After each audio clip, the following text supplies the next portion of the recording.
Sejak kedatangan pertama kali melalui iQOO 11, ia selalu menjadi yang pertama yang membawa hal baru ke pasar Indonesia. Tren itu masih berlanjut untuk iQOO Indonesia membawa iQOO 12 pada 2023, dan pada 2024 ini iQOO 13 hadir sebagai HP pertama yang memperkenalkan Snapdragon 8 Elite di Indonesia. Chipset ini punya kemampuan tertinggi dan terbaik per tahun 2024 atau awal 2025. Selain itu, iQOO 13 juga masih dibekali super computing chip G2 untuk mengoptimalkan performa dan kemampuan fotografi. Nah, berikut ini kelebihan dan kekurangan iQOO 13 yang sudah admin rangkum.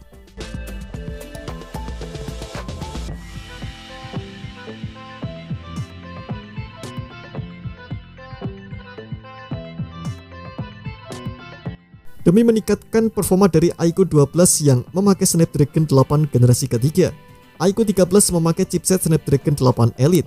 Chipset ini diumumkan pada Oktober 2024 dan iQOO 13 menjadi HP pertama yang membawa ini ke pasar Indonesia.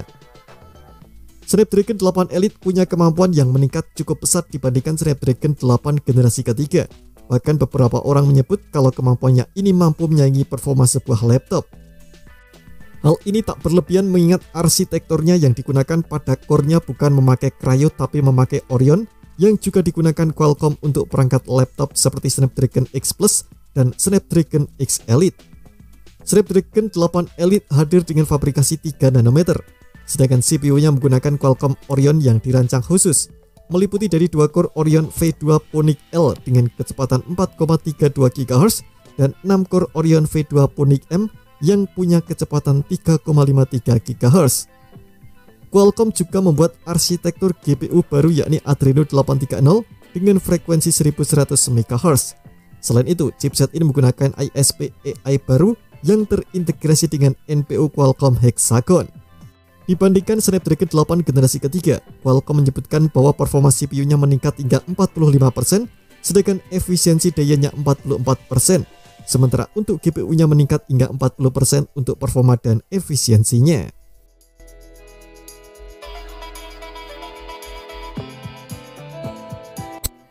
Demi mengoptimalkan performa yang dihasilkan, iQOO 13 menawarkan kapasitas memori yang cukup lega.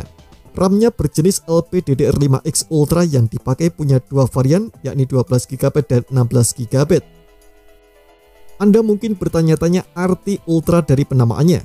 Ya, embel-embel Ultra itu digunakan untuk kecepatan yang dimilikinya. Snapdragon 8 Elite mendukung RAM LPDDR5X dengan kecepatan transfer mencapai 10.667 MB transfer per detik. Beberapa brand lain hanya mencapai kecepatan sekitar 8.533 MB transfer per detik.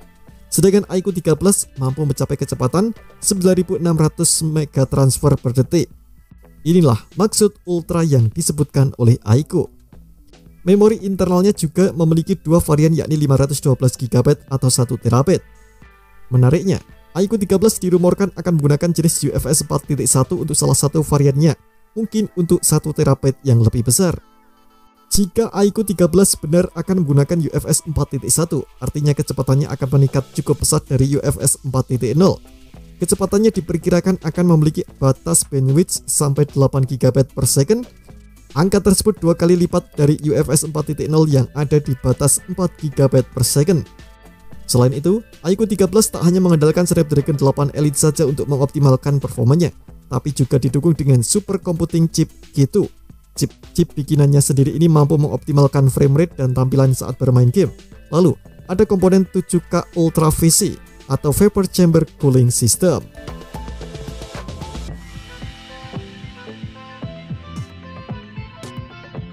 iQOO 13 membuat layarnya sedikit lebih besar dari iQOO 12 yang hanya 6,78 inci menjadi 6,82 inci.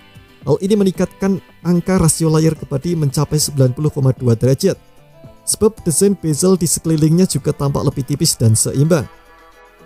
Panelnya menggunakan LTPO AMOLED dengan resolusi tinggi yakni 4K atau 1440x3168 pixel. Kemampuannya ini jelas sangat cocok untuk aktivitas multimedia seperti menonton video, scrolling media sosial, atau bermain game. Kepadatan pixelnya terbilang sangat tinggi yakni 510 ppi. Sebagai bentuk peningkatan, iQOO 13 hadir dengan kemampuan kecerahan layar yang sangat tinggi. Bahkan klaimnya 2 kali lipat dari generasi sebelumnya yang hanya 3000 nits mencapai 6500 nits. Kemampuannya ini jelas membuatnya terasa nyaman bahkan digunakan di luar ruangan yang terik.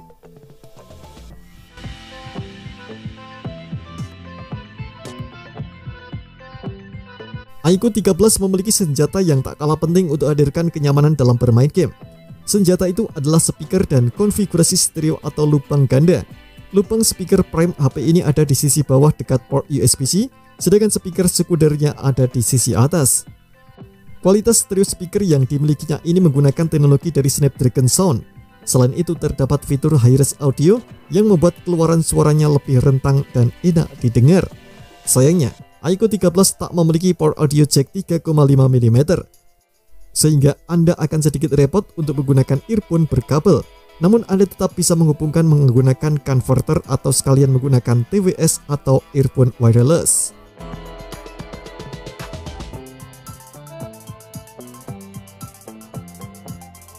iQOO 13 menggunakan konfigurasi 3 kamera di bagian belakang yang fungsional atau tak ada kamera gimmick. Untuk kamera utamanya beresolusi 50 megapiksel dengan bukaan f1.9 dengan focal length 23 mm. Kamera utama ini menggunakan sensor yang lebih kecil yakni Sony IMX921. Kamera ini tentu saja didukung PDAF dan OIS sebagai stabilisasinya. Lanjut ke kamera kedua yakni ultrawide 50 megapiksel dengan bukaan f2.0.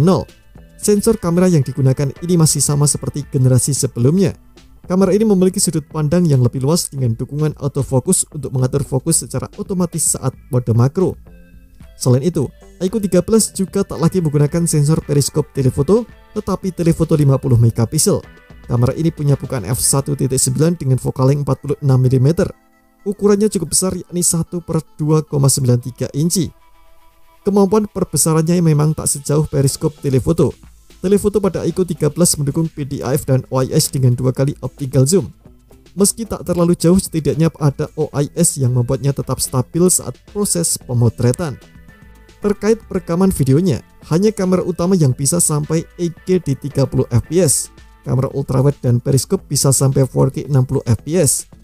Kualitas itu sama dengan kamera depan beresolusi 32 megapiksel yang juga sudah bisa merekam 4K di 60 fps.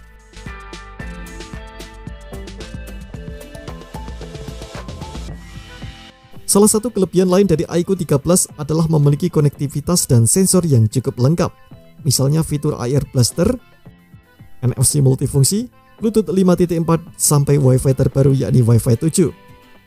Satu hal yang juga dimiliki iQOO 13 sebagai peningkatan adalah penggunaan USB-C 3.2. USB versi ini sudah mendukung display out untuk memproyeksikan layar ke monitor yang lebih besar. Kemampuan ini tak bisa dilakukan oleh USB Type-C yang masih ada di versi 2.0. Untuk sensornya, iQOO 13 sudah menggunakan sensor gyro hardware. Selain itu terdapat sensor fingerprint ultrasonic yang sudah berada di bawah permukaan layar. Kemudian, ada sensor akselerometer, proksimitas, kompas, hingga spektrum warna.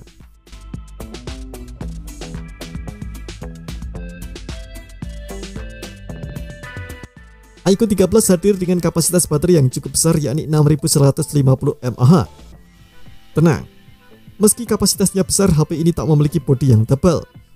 Sebab jenis baterai yang digunakan bukan lithium ion melainkan silicon carbide. Material silicon carbide ini memiliki kepadatan yang lebih tinggi dibandingkan lithium ion, sehingga kapasitas yang bisa ditampungnya lebih besar dengan ukuran yang lebih kecil. Selain itu, baterai jenis ini juga memiliki tingkat efisiensi daya yang lebih baik dengan kecepatan pengisian daya yang tak terlalu ekstrim. Untuk pengisian dayanya, iQOO 13 dibekali dengan fast charging 120W.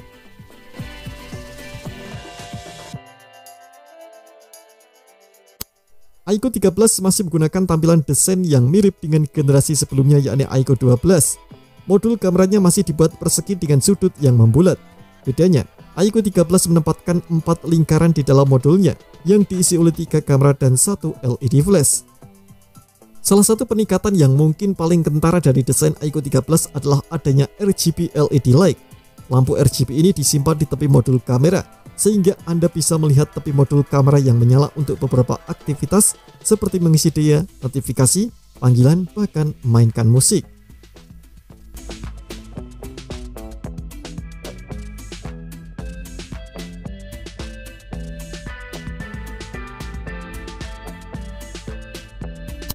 Meski sudah cukup baik karena menggunakan jenis baterai silikon karbid yang lebih padat dan efisien, iQOO 13 harus memangkas beberapa fitur tambahan seperti fitur wireless charging yang tak disematkan.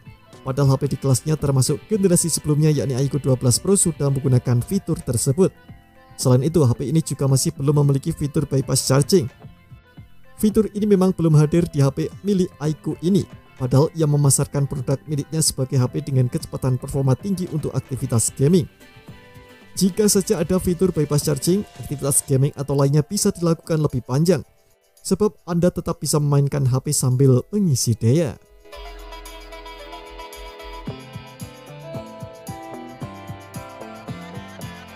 iQOO 13 memang sudah dibekali kemampuan kamera yang cukup baik di kelas harganya. Ia juga memiliki konfigurasi yang cukup lengkap dengan kamera utama, ultrawide, dan telefoto untuk pemotretan jarak yang lebih jauh. Sayangnya, terdapat beberapa catatan untuk sektor kamera ini. Misalnya sensor kamera utama yang digunakan iQOO 13 hanya menggunakan sensor Sony IMX921 berukuran 1/1,56 inci. Sedangkan generasi sebelumnya yang menggunakan sensor OmniVision OV50H yang punya kemampuan lebih baik. Selain itu, sensor kamera untuk pemotretan jauh juga hanya menggunakan telefoto. Kemampuan dalam melakukan perbesaran tak lebih baik karena telefoto hanya sampai 2 kali optical zoom, sedangkan periskop telefoto bisa 3 kali optical zoom. Terima kasih telah menonton video ini, jangan lupa subscribe dan aktifkan loncengnya untuk mendapatkan update informasi seputar HP terbaru dari Gadget Me.